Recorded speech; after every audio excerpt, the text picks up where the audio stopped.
देखिए छायावाद की प्रमुख विशेषताएं पढ़ लेते हैं अपन। अपने जो सेकंड ग्रेड में जो क्वेश्चन आता है वो इन्हीं में से ये मान ली कौन सी विशेषता नहीं है या कौन सी ये किस काल की विशेषता है, इस प्रकार से संबंधित क्वेश्चन आता है। तो आपने 4 कवि पढ़े इसमें मुख्य मुख्य जयशंकर प्रसाद, सुमित्रा नंदन पंत और सूर्यकांत त्रिपाठी निराला और महादेवी वर्मा, जो छायावाद के प्रमुख 4 स्तंभ माने जाते हैं। देखिए अपन जो मेन मोस्ट चीजें उन्हीं को पढ़ रहे हैं। ज्यादा डिटेल में लिखना और पढ़ना अपने कोई मतलब नहीं, क्योंकि जितना सा सिलेबस है उसी के अकॉर्डिंग इनको याद करो आप। फिर ज्यादा से ज्यादा हमें इसके ऑब्जेक्टिव क्वेश्चन सोल्व करने हैं, जिससे आपकी तैयारी और मजबूत होगी। तो पहले जो अपन जितना पढ़ रहे हैं उसको याद करें।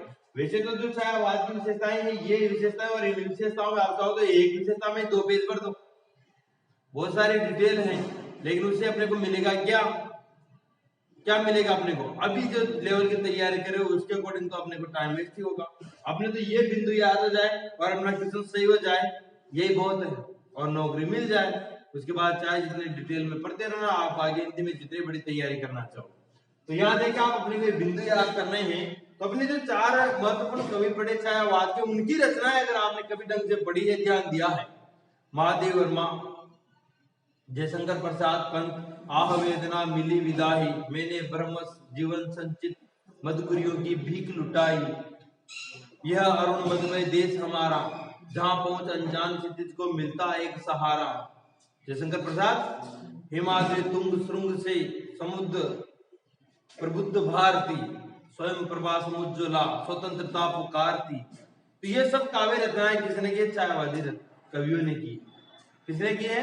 छायावादी को। तो उसमें कहीं आपको राष्ट्रीय चेतना भी मिलेगी, कहीं उनकी करुणा, उनकी पीड़ा, उनकी वेदना भी दिखाई देगी आपको, कहीं पर मानवतावादी दृष्टिकोण भी दिखाई देगा आपको, कहीं पर प्रकृति का चित्रण भी दिखाई देगा आपको, सभी प्रकार की विशेषताएं। तो आप इन बिंदुओं को याद कर लीजिए। देखिए पहला है सौंदर्य चेतना। तो छायावादी कवियों ने सौंदर्य की चेतना संबंधित काव्य लिखा। व्यक्तिकता, देखिए इसमें क्या है, जो छायावादी जो रचनाकार थे, जो कवि थे इस समय, वो उनकी रचनाएं ऐसा लग रहा था जैसे कि उनके निजी जीवन की कथा कर रहे थे। क्या कहूं जो आज तक नहीं गई। हाँ, सरोज स्मृति में देखो आप, यानी कि उनके व्यक्तिगत जीवन की कथाएं कही उन्होंने। महादेव वर्मा देख लीजिए आप, वेदना वगैरह जो पीड़ा है उनकी अंदर की व्यथाएं मिली है, यानी कि उस काव्य में कहीं ना कहीं उनकी व्यक्तिकता झलकती है, उनका खुद का दर्द झलकता है उसमें। तो व्यक्तिता की भावना है, मानवतावादी विचारधारा है, वेदना अनुभूति, देखो वेदना की अनुभूति है। आगे देखिए आप, प्रतीक शैली का प्रयोग किया है, प्रकृति से प्रतीक लेकर ऐसे प्रतीक शैली का। पलायनवादी प्रवृत्ति, एक तरह से इसे दूर भागने वाली प्रवृत्ति। गीतात्मकता, गय शैली का प्रयोग है, प्रतीक शैली का इसमें प्रयोग हुआ है 2 बार। आगे प्रतीक शैली है ना, प्रतीक शैली का प्रयोग एक ही बात है, गीतात्मकता। और अगला है बिंबात्मकता, बिंबों को आधार बनाकर भी लिखा गया। राष्ट्रीयता की चेतना में इसमें देखने को मिली। मानवीकरण किया गया है, यानी कई चीजों का जो प्राकृतिक चीजें उनको मनुष्य की तरह कर्तव्य करते हुए दिखाया गया है। तो इस काल में मानवीकरण हुआ है। अगली विशेषता है कल्पना का आधिक्य, कल्पना बहुत ज्यादा की गई है इसमें, कल्पनाओं के आधार पर भी लिखा गया है। लाक्षणिकता है प्रांजल भाषा, यानी कि सुधरी हुई भाषा का प्रयोग। पहले ब्रज भाषा फिर खड़ी बोली, तो जैसे जैसे भाषा में सुधार होता गया, धीरे धीरे में काफी सुधार हो गया था। तो छायावाद में सुधरी हुई भाषा का प्रयोग हुआ।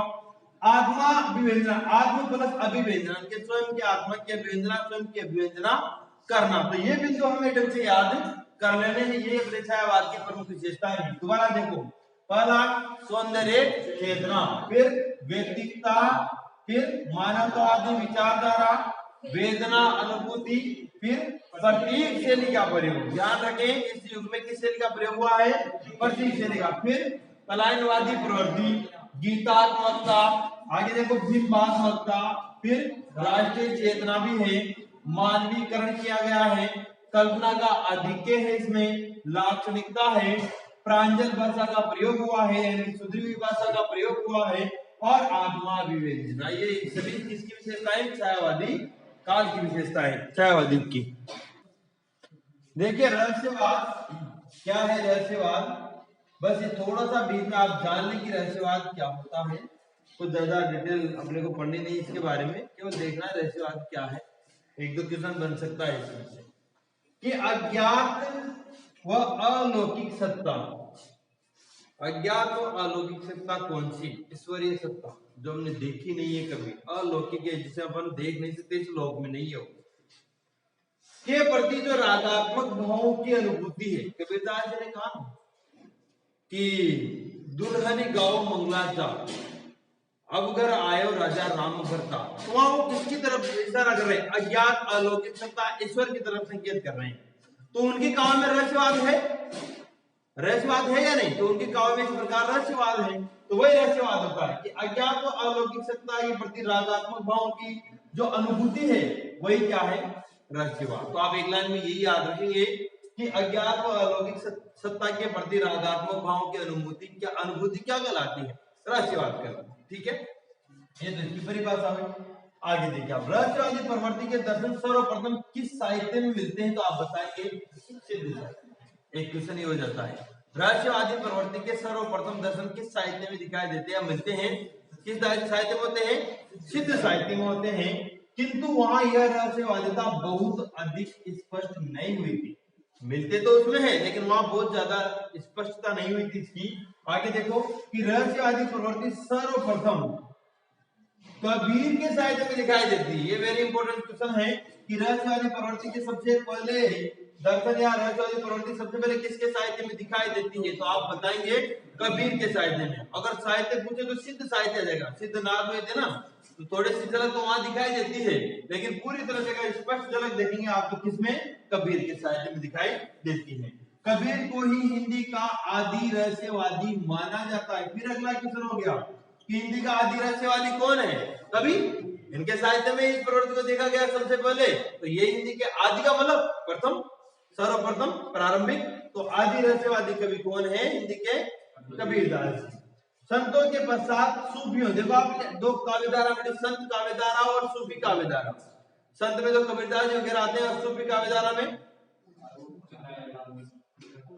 जिन्होंने प्रेम काव्य लिखे, जिन्होंने प्रेम काव्य लिखे वो किस में आते हैं? सूफी काव्य में। तो पहले संतों में थी, उसके पश्चात सूफियों में भी इस काव्य प्रवृत्ति को देखा गया है। छायावादी काव्यधारा में भी रहस्यवादिता की प्रवृत्ति परिलक्षित होती है, यानी दिखाई देती है। और इसमें नाम आता है महादेवी वर्मा की जो प्रणय यानी प्रेम के प्रति जो उनकी अनुभूति है उसको छायावाद के अंतर्गत रखा जाता है। यानी कि उन्होंने जो प्रेम के प्रति जो अनुभूति प्रकट की, उन्होंने भी अज्ञात के प्रति अनुभूति प्रकट की है, उनमें भी रहस्यवाद है। अब पता नहीं उन्होंने किसके प्रति प्रकट की, कहीं काव्य ऐसे लिखे जिनमें लगता है कि किसी को संबोधित करके उस बात को कहना चाहते हैं। तो वहां पर आप देखेंगे कि महादेव वर्मा की प्रणय की जो अनुभूति वो भी छायावाद के अंतर्गत रखी जाती है। फिर दोबारा देख लीजिए एक बार कि अज्ञात और अलौकिक सत्ता के प्रति रागात्मक भावों की जो अनुभूति है वही रहस्यवाद होती है।